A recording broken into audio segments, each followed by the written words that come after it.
Senator Deneen, Senator Douglas, Here. Senator Funky Fromeyer, Here. Senator Givens, Here. Senator Neal, Here. Senator Nemus, Present.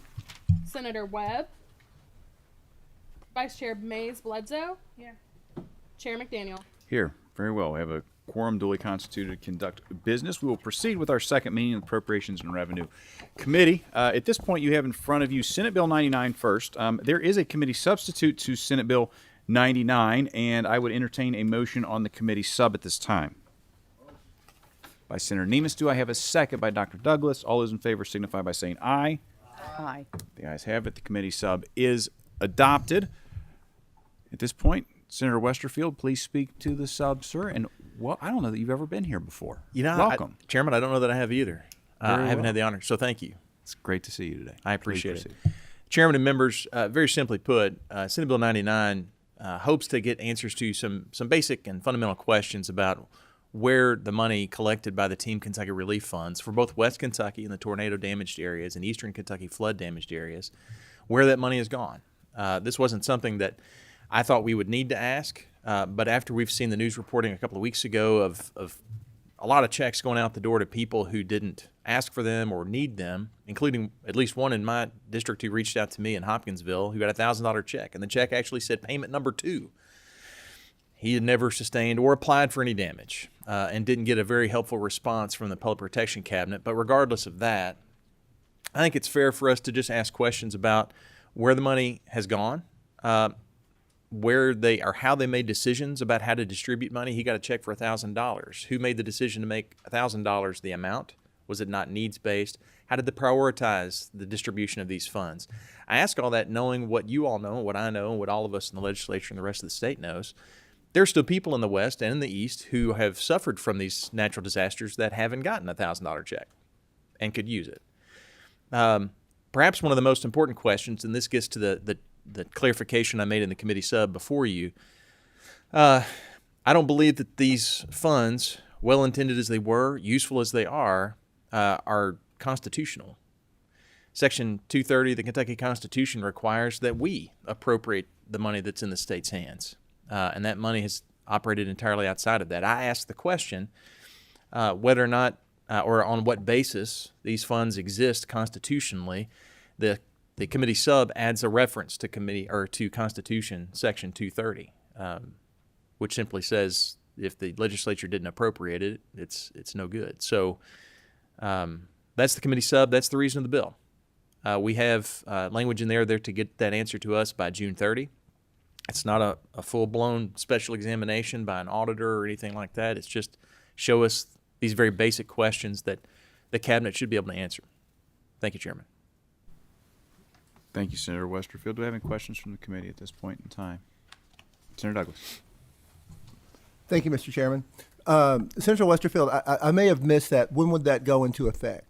So right now the committee sub has an emergency clause. It would go into effect immediately. I think that's appropriate. The effective date for legislation without an emergency clause would be 90 days after enactment. That would put this going live just a couple days before the deadline I put in there. I don't want there to be some reason why we don't get an answer until that very end. They're going to have to be working on it well before it goes into effect. I think the emergency clause solves that. But more importantly, Senator Douglas, I think the emergency clause goes to the urgency of this question and the questions posed by the bill. As we still have people in my neck of the woods I spoke with a constituent yesterday from Caldwell County talking about the work that's still going on there in Princeton and Greater Caldwell. The people in Muhlenberg County still need it.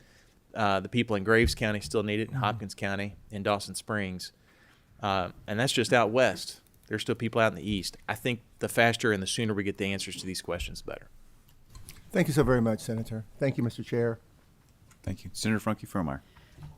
Thank you, Senator Westerfield, for putting this bill together. When I was looking at Section 1, number 2, that the Legislative Research Commission would provide an analysis of the funds no later than the end of each fiscal year.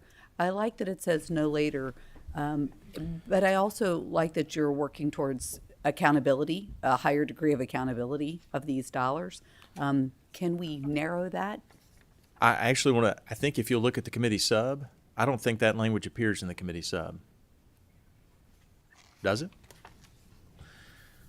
1-2? Section 1, sub 2? And this could be a freshman question No. because I may not be looking at it And correctly. The agency head, if you cabinet would, secretary, I- or appointed official that administers the relief fund shall provide a report. It is still in there. I'm under the impression there might be some legislation that changes where these funds are. This language I know appeared in an early draft. It certainly still appears in the committee sub before you. I just want to make sure that we're keeping track of that. At one point, an earlier form of the bill had it that we were going to get regular reports until the funds are completely gone. If the committee or senator, you wish to make that more frequent or dial that in even tighter, I'm open to that. I'm happy to make any changes you feel are appropriate.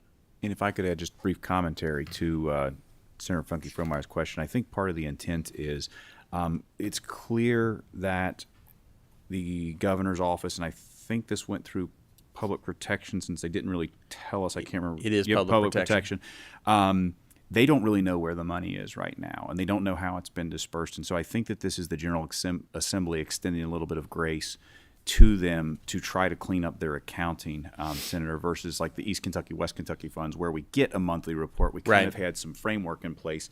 This just appears to be a mass of epic proportions, and so we're trying to give them a little time to work through that, I believe, is kind of the intent with it. So. It is, and to be clear, this is about the Team Kentucky funds the governor created, not the ones that the legislature created and appropriated $200 million apiece into, if I'm not mistaken, for both the East and West.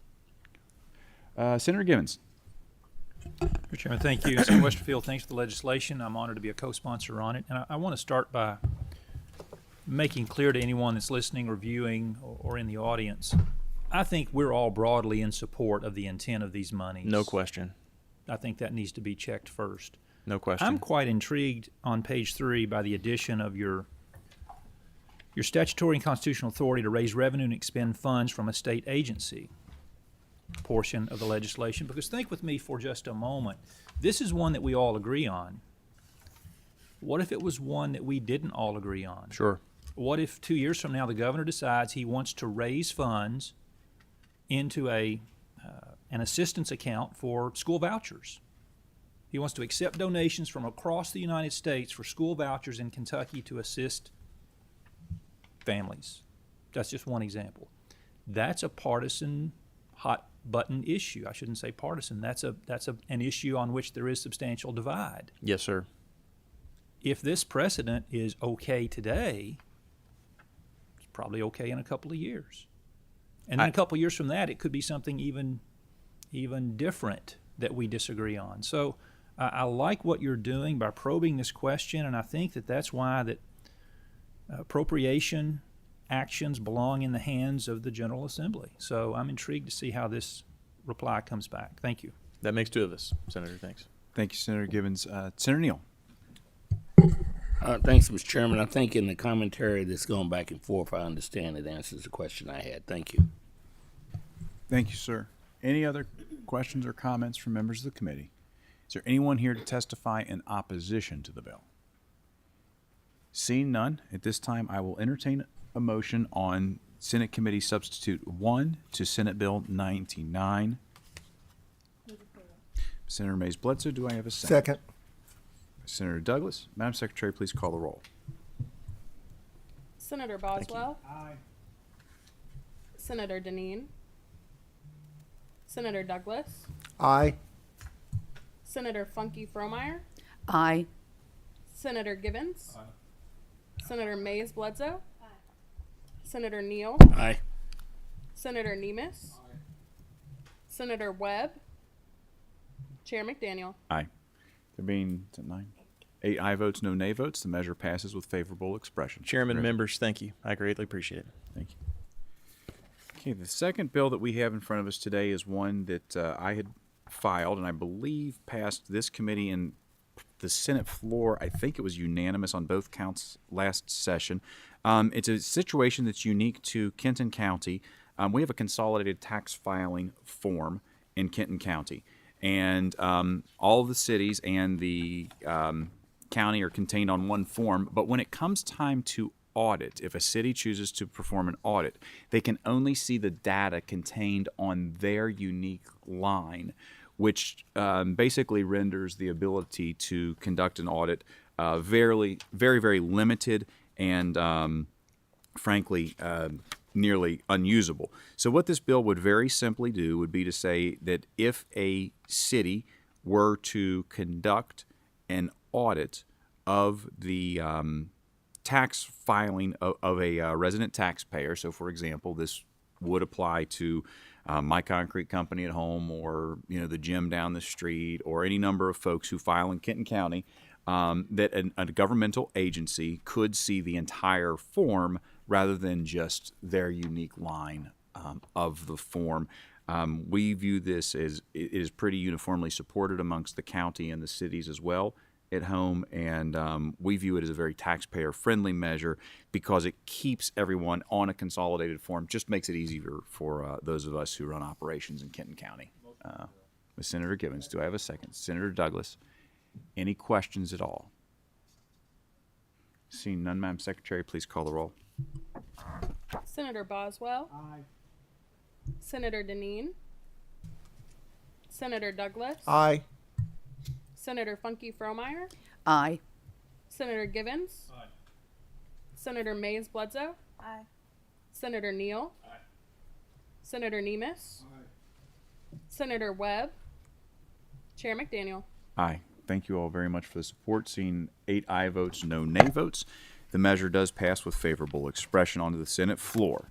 Is there any other business to come before the committee today? Seeing none, we'll stand adjourned.